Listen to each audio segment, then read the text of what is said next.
just what you like is the win itself, specifically two or three things within the win that you like most about that? Well, it took every phase. You know, it wasn't just a defensive game. It wasn't just an offensive game. It wasn't just a special teams game. It was literally all three of those things. And we talked about that throughout the week, that it was going to take everybody. And I'm really, really proud of how hard they competed, fought, and we knew it'd be a physical game. It's a really good team. Those guys are physical, and we knew it would be a battle. And I felt like the guys competed all night, and really, really proud of them. And yeah, I mean, there's a lot of guys that made impactful plays in that game. It wasn't just one or two guys. There's a lot of guys. Justin, coming into this game, you can kind of see that Minnesota was going to be one of the tougher matchups heading into the season, one of the top defenses in the country. What does this mean for the team going forward, pulling together a win like this where you're pretty on top of the game start to finish and won the turnover battle 2-0 as well? Well, it means a lot. I mean, it's, again, a really good football team. Those guys are coached well. They got good players, and that'll build confidence and validate the work that our team puts in.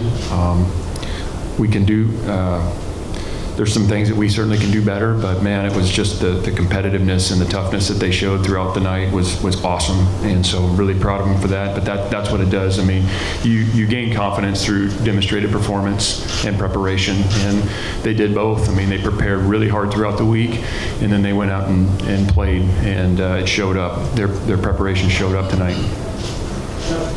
Justin, before the season, you talked about how you guys either needed to win close games or not have close games. And you've managed to, the last couple of weeks at least, and certainly tonight, take a close game and turn it into double digits. Just talk about what you're able to do when you get the lead and hold on to it and extend it.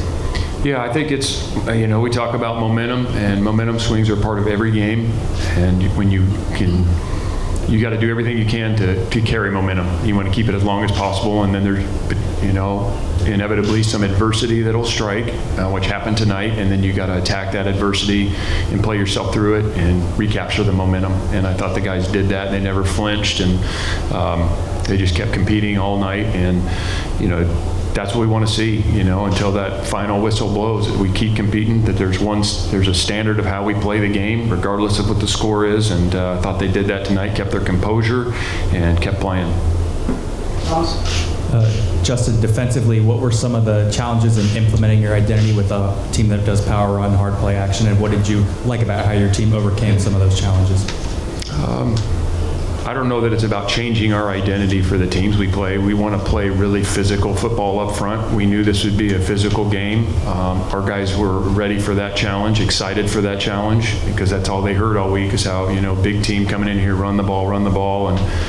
And there's a good reason for that, because they're really good at it. And I know like Aiden Keon-Aina and our D tackles and our edges showed up and played. I mean, they showed up all throughout the game, and so we don't really change our identity week to week. You know, we have a standard of what we expect on defense and how we want to play at each of those positions and as a unit, and I thought they did a really nice job tonight living up to that standard.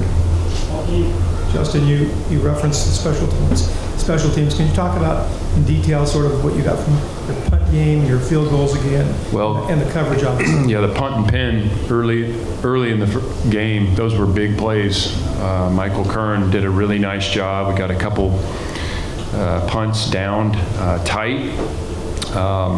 You know, the coverage units showed up a couple times in critical moments.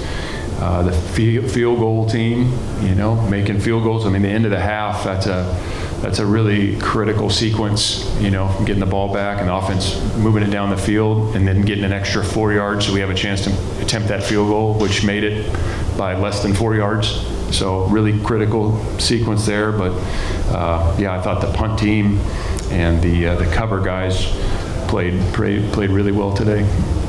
Coach, can you talk about the defense's ability to kind of stand and survive without Cade, and then also to reincorporate him in the second half? Yeah, I thought those guys, you know, they were excited for the opportunities, you know. Harrison Taggart, and then man, old Aaron Hampton showed up. Aaron Hampton made a huge play on they got us, they were moving the ball, and they got down in there and ran a gadget play, which is kind of like a double pass, and he got a really big stop on that. He had another couple nice tackle on a perimeter play. I thought Aaron Hampton did a heck of a job, and really it wasn't about those guys, filling Cade's shoes. Yeah, they play the same position, but it's about everybody. I mean, everybody had to carry the flag tonight, and we put our corners in man a lot, and those guys had to win some one-on-ones, and credit to the other team, they made some nice plays too, but it was on everybody. It's not just one person stepping into Cade's role, and then obviously we got Cade back, and he flies around and does what Cade does. Coach, another big game tonight by Luke Ferrelli. What's really stood out to you about him through the first 3 games of the season? How much better he's getting. I mean, every time he goes out there, he's getting better. That guy, from where he was a year ago to right now, I mean, it is really impressive just how much better he's gotten, how committed he is to football. He made a key play in the game on that 3rd down. He ran through on a zone play, got a negative play, and then they missed the field goal by not very much.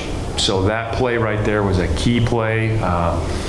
But he is just, he's really dialed in. His preparation's been fantastic. And again, just the improvement that he showed and continues to show is really encouraging. And so I'm really, really proud of Luke.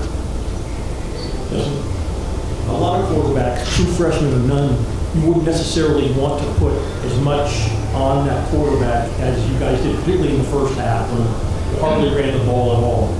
What makes Jaron able to handle that load at such a young age?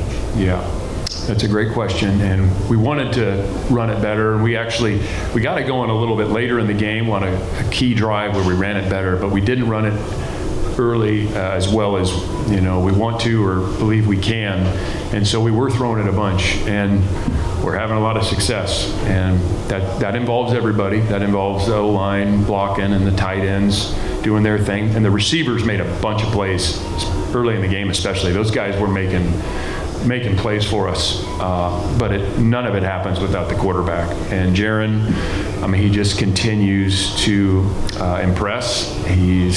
His demeanor out there, just his understanding of the offense and what we're asking him to do. And listen, he's going to have some plays in there that he can learn a lot from, and he'll get better from this game. I mean, every series, every snap he's out there, he's getting better. But I mean, you all see the accuracy and the way he can throw the ball. I mean, he threw some amazing passes again tonight, and it's just, I guess it's not all that surprising because we see it every day. We see it in practice. We've been seeing it for a while now. You only get to see it once a week, but we don't really sit there on the sidelines and think, well, I don't know if Jaron can handle that. That doesn't even come out of our mouths. I mean, because he's prepared. He obviously can handle it, and he's doing a heck of a job. Coach, over here. A couple of firsts for some players today. First catches, first touchdowns. For them to do it in such a crucial game, what does that mean for the team? Yeah, it's great. Who are the first? Jay King. I mean, that's been coming. That's a long time coming. That guy, man, he's such a winner. He does everything we ask him to do. He catches everything. He's got a great role for us, and yeah, I mean, he is as accountable as anybody. We call him the mailman because he's always delivering. Javen Plummer had a huge catch, and that was really exciting because Plum, he's been here a while and kind of worked to get his opportunities, but he's really showed up on special teams big time, and then he made a big catch tonight. Mason Minnie played well again. Mason Minnie is getting better and better too. He's doing some really, really good things. Jeff Johnson had a big catch in there, so. Trying to remember the other first, so. De Jesus with his first touchdown in the Cal uniform. Yeah, I mean, he's scored touchdowns before, and he'll probably score more. Yeah, that one probably not as surprising. Yeah, we expect a lot from Jacob, and I think he's used to it, Anything else? Thank you.